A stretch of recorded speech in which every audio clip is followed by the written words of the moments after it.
தந்தை, மகன், தூயாவியாரின் பெயராலே ஆமென்.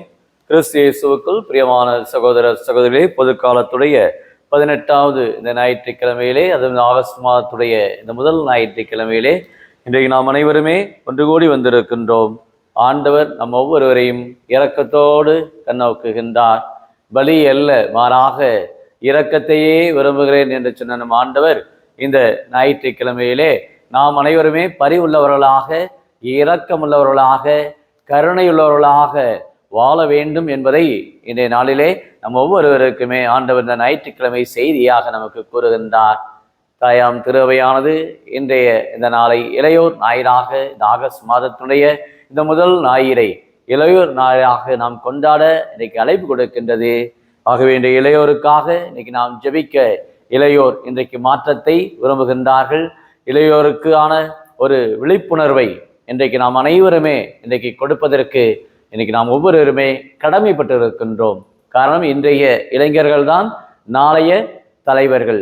ஆக அந்த ஒரு உயர்ந்த எண்ணத்தோடு இளைஞர்களை நாம் ஆற்றுப்படுத்த, இளைஞர்களை நாம் மேம்பாட்டுக்கு அழைத்து செல்ல பெற்றோருக்கும் இன்னும் சமூக பொறுப்பாளர்கள், சமூக ஆர்வலர்கள் ஒவ்வொருவருமே கடமைப்பட்டிருக்கிறார்கள். ஆகவே இந்த இளையோர் ஞாயிறை கொண்டாடக்கூடிய அனைத்து இளையோர் அனைவருக்கும் மனமார்ந்த வாழ்த்துக்களை கூறிக்கொள்கின்றேன்.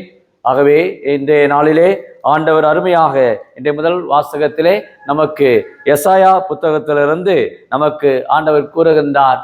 தாகமா இருப்பவர்களே, நீங்கள் அனைவருமே நீர்நிலைகளுக்கு வாருங்கள். கையில் பணமில்லாதவர்களே, நீங்களும் வாருங்கள், தானியத்தை வாங்கி உண்ணுங்கள் என்று ஆண்டவர் இயேசு நம் ஒவ்வொருவருக்கும் வாழ்வை கொடுப்பவராக இருக்கின்றார். ஆக பழைய ஏற்பாட்டிலே அந்த யாவே இறைவன் இவர்களுக்கு வாழ்வு கொடுப்பவராக இருக்கின்றார். வாருங்கள், உங்கள் அனைவரையுமே தாகமாயிருப்பவர்களே என்று அழைப்பு கொடுக்கின்றார். இன்றைக்கு தாகத்தோடு இருக்கிறோம். நீதிக்கான, உண்மைக்கான, இரக்கத்திற்கான, அன்புக்கான இன்றைக்கு தாகத்தோடு வாழ்பவர்கள் ஏராளமான பேர். அத்தகைய ஒரு அந்த அழைப்பை ஆண்டவர் இன்று நம் ஒவ்வொருவருக்குமே இரக்கத்தோடு வாழ ஆண்டவர் அழைப்பு கொடுக்கின்றார். எனக்கு செவி கொடுங்கள், என்னிடம் வாருங்கள், கேளுங்கள், அப்பொழுது நீங்கள் வாழ்வடைவீர்கள். ஆக இந்த இளையோர் ஞாயிறை சிறப்பிக்கிற இந்த நாளிலே இளையோருக்கான ஒரு அருமையான ஒரு செய்தி ஆண்டவர் கூறுகிறார். எனக்கு செவி கொடுங்கள், என்னிடம் வாருங்கள், நீங்கள் வாழ்வடைவீர்கள். காரணம், இன்றைக்கு மயக்க நிலை, மாய நிலை, போதைப் பொருள், குடிப்பழக்கம் போன்ற தீய கலாச்சாரங்கள் இன்றைக்கு சமூகத்திலே இன்றைக்கு ஊடுருவி கொண்டு இருக்கிறது. 11ஆம் வகுப்பு மாணவன் இன்றைக்கு பல சிக்கல்களிலே, இன்றைக்கு செயலிலே இன்றைக்கு ஈடுபட்டு பல இன்னல்களை, பல உவாதைகளை இன்றைக்கு சமூகத்துக்கு கொடுத்து கொண்டு இருப்பதை இன்றைக்கு கண்கூடாக பார்க்கிறோம். அந்த அளவுக்கு இன்றைக்கு இந்த செயலி வழியாக, இன்றைக்கு இந்த கம்ப்யூட்டர், இந்த செல்போன், இந்த வளர்ச்சியினுடைய ஒரு காரணமாக இன்றைக்கு பாதிக்கப்பட்ட நிலையை ஒரு 11ஆம் வகுப்பு பாடம் தன்னுடைய பள்ளிக்கூடத்துக்கு செல்வதை நிறுத்திவிட்டு இப்படிப்பட்ட ஒரு கேவலமான ஒரு செயலிலே அவன் ஈடுபட்டு இன்றைக்கு சைபர் கிரைம், இந்த குற்றத்துக்கு இன்றைக்கு ஆளாக்கப்பட்டிருக்கிறார் என்ன சொன்னால் காரணம் யார்? சமூகம்தான் பொறுப்பெடுக்க வேண்டும். காரணம், இந்த அளவுக்கு ஒரு 11ஆம் வகுப்பு மாணவனுடைய வாழ்க்கை இன்றைக்கு சிதறி இருக்கிறது என்று சொன்னால் இன்றைக்கு நாம் ஒவ்வொருவருமே நம்முடைய இளையோர்களை பாதுகாக்க, ஏறக்குறைய அந்த 12 வயதிலிருந்து ஏறக்குறைய அந்த 20 வயது வரக்கூடிய அந்த இளையோர்களை நாம் இன்றைக்கு பாதுகாக்க, வழி நடத்த அழைக்கப்படுகின்றோம். தான் இந்த இளையோர் ஞாயிறை சிறப்பிக்கிற நாளை ஆண்டவர் கூறுகிறார், என்னிடம் வாருங்கள், நான் உங்களுக்கு நிறைவாழ்வு அளிப்பேன் என்று சொல்லுகிறார். தான் நான் பார்க்கிறோம். இரக்கமும் கனிவும் உள்ளவர் தான் நம் ஆண்டவர். எளிதில் சினம் கொள்ளாதவர், பேரன்பு கொண்டவர், ஆண்டவர் எல்லாருக்கும் நன்மை செய்யக்கூடியவர் பார்க்கிறோம். அதைத்தான் பவுலுடைய இன்றைக்கு 2ஆம் வாசகத்திலே அருமையாக ரோமையர் மடையிலிருந்து சொல்லுகிறார். கிறிஸ்துவோட அன்பிலிருந்து எது நம்மை பிரிக்க முடியும்? கடவுளிடம் அன்பு கொள்ளுங்கள், இயேசுவிடம் நம்பிக்கை கொள்ளுங்கள், இயேசுவிடம் அன்பு கொள்ளுங்கள். இயேசு நம்மை அன்பு செய்கிறார். எங்கு பார்த்தாலும் நான் பார்க்கக்கூடிய செய்தி, இயேசு நம்மை அன்பு செய்கின்றார். அதைத்தான் பவுலுடைய தன் வாழ்நாளிலே உணர்ந்தார். எவ்வளவு ஒரு தீய வாழ்க்கை வாழ்ந்தாலும் அவர் எப்பொழுது கடவுளால் ஆட்கொள்ளப்பட்டாரோ அப்பொழுது சொல்லுகிறார், வாழ்வது நான் அல்ல, என்னில் வாழ்வது கிறிஸ்துவே. இவரே என்னை அன்பு செய்தார், இவரே எனக்காக தம்மை ஒப்பு கொடுத்தார். பாருங்க, எத்தனை ஒரு அன்பு! அந்த கிறிஸ்துடைய அன்பிலே நாம் நிரப்பப்படுகிற பொழுது உண்மையிலேயே நம்ம வரக்கூடிய இந்த பிரச்சனைகள் சொல்லுகிறார், நிறைய சொல்லுகிறார். இன்னலா, நெருக்கடியா, பட்டினியா, ஆடையின்மையா, இடரா, சாவா, எது நம்மை கிறிஸ்துடைய அன்பு பிரிக்க முடியும் என்று சொல்றப்ப அத்தனை ஒரு அன்பிலே பிள்ளைகளை இன்னைக்கு நாம் கொண்டு வர வேண்டும் என்றால் திருப்பலிக்கு அழைத்து வாருங்கள், ஜபத்துக்கு பிள்ளைகளை சேர்த்து செல்லுங்கள். இன்றைக்கு பிள்ளைகளை இளையோருக்கான நல்ல ஒரு வழிபாட்டு மேம்பாட்டு பயிற்சிகளை இன்றைக்கு பிள்ளைகளுக்கு கொடுக்க இன்றைக்கு நாம் அழைக்கப்படுகின்றோம். எத்தகைய ஒரு வழிபாடு என்றால் இன்றைக்கு இளையோருக்கான நல்ல ஒரு இயக்க ஒரு கொடி ஏற்றி அவர்களுக்கு நல்ல ஒரு இயக்கத்துடைய மேம்பாட்டுக்கான திட்டங்களை நாம் அவர்கள் செயல்படுத்த அவர்களை ஊக்குவித்தல், இளையோரை ஊக்குவித்தல், நல்லவை செய்வதற்கு நல்ல சிந்தனைகளை நல்ல புத்தகங்களை அவர்களிடத்துல வாங்கி கொடுத்து அவர்களை படிக்க செய்தல், இதுதான் அவர்களுக்கு கொடுக்கக்கூடிய ஒரு ஊக்கப்படுத்துதல். அதே போல ஜாதி ஒழிப்பு, பெண்மையை மாண்புறச் செய்தல், போதை ஒழிப்பு போன்ற சமூக விழிப்புணர்வு வாசகங்களை பேரணி நடத்தி அவர்களுக்கு பங்கு தளங்களிலே அவர்களை ஒரு இயக்கமாக கொண்டு செல்லுதல். ஆக சமூக அந்த ஒரு விழிப்புணர்வு இதைத்தான் அவர்களுக்கு பார்க்கிறோம். அந்த அளவுக்கு அவருடைய வாழ்க்கையில பல மாற்றங்களை, நம்முடைய வாழ்வில் வரக்கூடிய பல்வேறு தடைகள், நம்முடைய வாழ்க்கையில் வரக்கூடிய பிரச்சனைகள் அனைத்தையுமே அவர்களுக்கு ஒரு புரிந்து தெளிவுபடுத்துதல், இந்த சமூக இயற்கைக்கான ஒரு ஆர்வத்தை அவரிடத்தில் தூண்டுதல், மரங்கள் மற்றும் மூலிகை செடிகளை நட்டு வளர்க்க அவர்களை உற்சாகப்படுத்த வேண்டும்.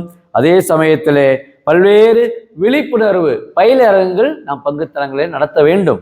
அதே சமயத்திலே அவர்களுக்கு இணைய வழி குற்றங்கள், சைபர் கிரைம், போஸ்கோ, ஐசிசி வழியாக வரக்கூடிய இந்த குற்றங்களை பற்றிய ஒரு விழிப்புணர்வு அவர்கள் கொடுக்க வேண்டும்.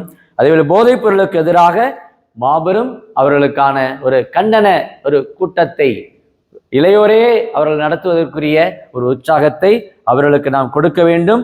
மற்றும் அவர்கள் வழியாக பல நல் உதவிகளை ஏழை மாணவர்களுக்கு உதவி செய்யக்கூடிய வகையிலே அவர்களை ஒருங்கிணைப்பது. அதே சமயத்தில் வேலையின்மை, இன்னைக்கு வேலையற்று இருக்கிற அநேக இளைஞர்கள் நிறைய பேர் இன்னைக்கு சிறைச்சாலைக்கு செல்கிறார் என்றால் காரணம் என்ன?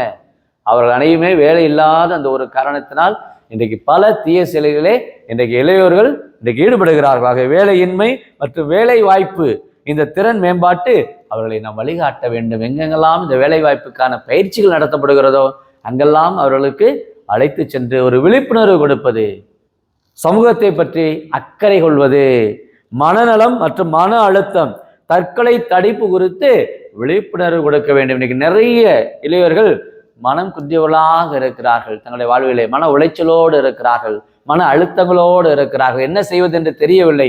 இதற்கு யாரிடம் நாம் வழிகாட்டுவது? பெற்றோரிடம் செல்வதா அல்லது ஆசிரியத்தில் செல்வதா? போதைப் பொருளுக்கு அடிமையாக்கப்பட்டு விடுகிறார்கள். அதுதான் தங்களுக்கு ஒரு நிறைவை கொடுக்கிறது என்று சென்று விடுகிறார்கள். இவ்வாறாக இன்றைக்கு இளையோரை நாம் வழிநடத்த அழைக்கப்படுகின்றோம். ஆக அத்தகைய ஒரு கருப்பொருளை நாம் மையமாக கொண்டு பல கூட்டங்களை, இளையோருக்கான மேம்பாட்டு வளர்ச்சி திட்டங்கள் அனைத்திலுமாய் அவர்களை நாம் வழிநடத்த அழைக்கப்படுகின்றோம். இவ்வாறாக பிள்ளைகளுக்கு நாம் ஞான வழிகாட்டுதலை கொடுக்க ஆண்டவர் நம்மை அழைக்கின்றார். இதைத்தான் பார்க்கிறோம். கிறிஸ்துடைய அந்த அன்பு எதுவுமே நம்மை பிரிக்க முடியாது. பவுலடியார் தூண்டப்பட்டார். இன்னைக்கு நம்முடைய வாழ்விலே எத்தனை ஒரு அன்போடு நாம் இருக்கிறோம். இன்றைய சமூகம் இன்றைக்கு அன்போடு இருக்கிறதா? நம்முடைய நலமான ஒரு சமூகத்தை இன்றைக்கு படைத்திருக்கிறோமா? இல்லை எங்கும் பகைமை, எங்கும் வெறுப்பு, எங்கும் தீமைகள், தீய சக்திகள் இன்னைக்கு தலைவிரித்தாடி கொண்டு இருக்கிறதா? காரணம் யார்? ஆக இளையோரை வழிநடத்துவது ஒவ்வொரு பெற்றோருடைய கடமை. அவர்களை அந்த சிறு வயதிலேயே ஞான வழிகாட்டுதலிலே, ஜபத்திலே, அவர்களுக்கு தேவையான வரங்களிலே, கொடைகளிலே அவர்களை நாம் ஜபிக்க தூண்டுதல் ஒவ்வொரு பெற்றோரும் செய்ய கடமைப்பட்டிருக்கின்றோம். அதான் இன்றைய நற்செய்தியிலே பார்க்கிறோம். இயேசுடைய அந்த கனிவான உள்ளம், இந்த மக்கள் பயனில்லா ஆடுகள் போல இருக்கிறார் என்று இயேசு கனிவு கொள்கிறார், இரக்கம் கொள்கின்றார். அவர்களை நீங்கள் அப்படியே அமர்த்துங்கள், உங்களிடம் இருக்கிறதை கொண்டு வாருங்கள் என்று சொல்லுகின்றார். 5 அப்பங்கள் 2 மீன்கள் இயேசுடன் கொண்டு வரப்படுகிறது. எப்பொழுது இயேசுடன் நாம் கொண்டு வருகிறோமோ, நம்முடைய வாழ்க்கையில கூட நம்முடைய பல குறைகள் இருக்கலாம். என்ன செய்வது? என்னுடைய வாழ்க்கையில எனக்கு பொருளாதார பிரச்சனை, என் குடும்பத்தில் உறவு சிக்கல்கள் எல்லாம் இயேசுவிடம் நாம் கொண்டு வருகிற பொழுது அது இரட்டிப்பான மகிழ்ச்சி ஆகிறது. 5000 பேருக்கு மேலாக உணவு உண்டார்கள், 12 கூடைகளை வைத்தார்கள் என்று நாம் பார்க்கிறோம். அந்த அளவுக்கு இயேசு ஒரு பகிரக்கூடிய ஒரு மனதை எல்லாருக்கும் தருகின்றார். அதான் அவருடைய இரக்கமான பார்வை, கனிவான பார்வை, பகிரக்கூடிய அந்த உள்ளம். அவர் இந்த உடைந்து உரு கொடுக்க தன் வாழ்விலே இந்த அப்பத்தை அவர் என்ன செய்கின்றார்? தன் வாழ்நாளிலே எல்லா மக்களுமே அவர் நிறைவோடு செல்வதற்கு அந்த பகிர்வு உள்ளத்தை அவர்களுக்கு கொடுக்கின்றார். ஆக இருப்பதை முழுமையாக அர்ப்பணிப்பது, இயேசுவிடத்திலே கொண்டு வருவது, இயேசுவிடம் நாம் வேண்டுவது போன்ற நற்காரியங்களிலே நாம் வளர திருவை இந்த பொதுக்காலத்துடைய 18வது ஞாயிற்றுக்கிழமையிலே இயேசு இரக்கமுள்ளவர், இயேசு கனிவுள்ளவர், இயேசு அன்புள்ளவர், இயேசு பகிர்வு இந்த ஒரு உள்ளத்தோடு தன் வாழ்நாளிலே மக்களுக்கு நல்ல செய்திகளை தன் வாழ்நாளிலே கொடுக்கின்றார். அத்தை ஒரு இளையோர் ஞாயிறை சிறப்பிக்கிற இந்த நாளிலே பிள்ளைகளுக்கு அந்த இரக்கம், கருணை போன்ற பல நன்மைகளை பிள்ளைகளுக்கு நாம் எடுத்துரைக்க, பல புனிதர்களுடைய வாழ்க்கை அடிச்சோடுகளை அவருடைய வாழ்க்கையிலே நாம் உணர்த்துவதற்கும், இன்னும் இளையோருடைய இந்த மேம்பாட்டு இந்த வளர்ச்சியிலே பல திட்டங்களை அவர் வழியாக செயல்படுத்தவும், இளையோருக்கான வாய்ப்புகளையும் நாம் கொடுத்து அவர்களிடத்திலே நல் மதிப்பு பெற்றவர்களாக அவர்களுக்கு தனிப்பட்ட ஒரு அங்கீகாரத்தை, இன்னைக்கு நிறைய பேர் இந்த அங்கீகாரம் இல்லாதனால் ஒதுங்கி விடுகின்றார்கள். ஆலயத்து வந்தால் கூட அவர் வெளியே சென்று விடுகின்றார்கள். ஆலயத்துக்கு வராமல் இருக்கிற இளைஞர்கள் இன்னும் பல கூட்டங்களுக்கு, பல பொது இடங்களுக்கு வராமல் தனிமையிலேயே போதை பொருளிலே குடி பழக்கத்திலே மூழ்கி இருக்கிற அநேக பிள்ளைகள், இளையோர்கள் தன்னுடைய வாழ்க்கையை சிதறி விட்டு இருக்கிற பிள்ளைகளை ஆண்டவரிடம் கொண்டு வருவோம். நிச்சயம் ஆண்டவர் இரட்டிப்பான மகிழ்ச்சியை இன்றைக்கு குடும்பத்திலே அநேக பெற்றோர்கள் தங்களுடைய பிள்ளைகள் ஏன் இப்படி இருக்கிறது, ஏன் என்ன காரணம் ஒன்றும் புரியவில்லை என்று அங்கலாய்த்து கொண்டிருக்கிற இந்த நாட்களிலே ஆண்டவர் இந்த இளைய ஞாயிறை சிறப்பிக்க வைத்து நம் ஒவ்வொருடைய உள்ளங்களிலுமே அவர்களிடம் இருக்கக்கூடிய ஆற்றல்கள், அவரிடம் இருக்கக்கூடிய உள்மன ஆற்றல்கள், சக்தி, அவரிடம் இருக்கக்கூடிய திறமைகள் அனைத்தையுமே அவர்கள் பயன்படுத்த அவர்களை ஊக்குவிப்பவர்களாக, உற்சாகப்படுத்தக்கூடிய பெற்றோராக, ஆசிரியராக, நலமான சமூகத்தை இன்றைக்கு நாம் ஒவ்வொருவரும் படைக்க ஆண்டவர் நம்மை இன்றைய நாளிலே அவருடைய அந்த இரக்க வாழ்விலே, அவருடைய கருணை நிறைந்த வாழ்விலே நம்மை பங்கெடுக்க ஆண்டவர் பரிவுள்ளவராக வருகின்றார். ஜெபிப்போமா. அன்பின் பரலோக பிதாவே, அப்பா இயேசுவே, இந்த இளைய ஞாயிறை சிறப்பிக்கிற இந்த நாளிலே நாங்கள் ஒப்புக் கொடுக்கிறோம். அனைத்து இளைஞர்களை ஒப்புக் கொடுக்கிறோம். குறிப்பாக பாதிக்கப்பட்ட அந்த இளைஞர்களை பாலி ஒப்புக் கொடுக்கிறோம். சிறைச்சாலையில் இருக்கின்ற அந்த இளைஞர்களை ஒப்புக் கொடுக்கிறோம். குற்றத்தோடு, குற்ற உணர்வோடு இருக்கிற அநேக பிள்ளைகள் தங்களுடைய வாழ்க்கை முடிந்து விட்டது, என்னுடைய வாழ்க்கை இனி மீட்பு இல்லை, என் வாழ்க்கையில் என்ற இரட்சணியம் இல்லை, என் வாழ்க்கையிலே இன்னும் நல்ல வழிகாட்டுதலை என்று அங்கலாய்த்து கொண்டிருக்கிற அநேக இளைஞர்கள், தடமாறி வழிமாறி போயிருக்கிற பிள்ளைகளை, காணாமல் போயிருக்கிற பிள்ளைகளை நீரே கொண்டு வந்து சேர்க்கும்படியாக, அந்த காணாமல் போன அந்த ஆட்டை நீர் தேடி கண்டுபிடித்தது போல, அந்த காணாமல் போன அந்த உதாரி மைந்தன் தன் தந்தையை நோக்கி வந்தது போல, இன்றைக்கு அநேக வாலிப பிள்ளைகள் இந்த சிறு காலங்களிலே தங்களை இழந்து தவிக்கிற பிள்ளைகள் அநேக குற்றங்களே, குறைகளிலே, தங்களுடைய மன உளைச்சல்களிலே, மன அழுத்தங்களிலே இன்றைக்கு பாதிக்கப்பட்டிருக்கிற அனைத்து இளைஞர்களையும் மீண்டுமாய் உங்களுக்கு மன்னிப்பு உண்டு, உங்களுக்கு வாழ்வு உண்டு என்ற அருமையான ஒரு சிந்தனையை, கடவுள்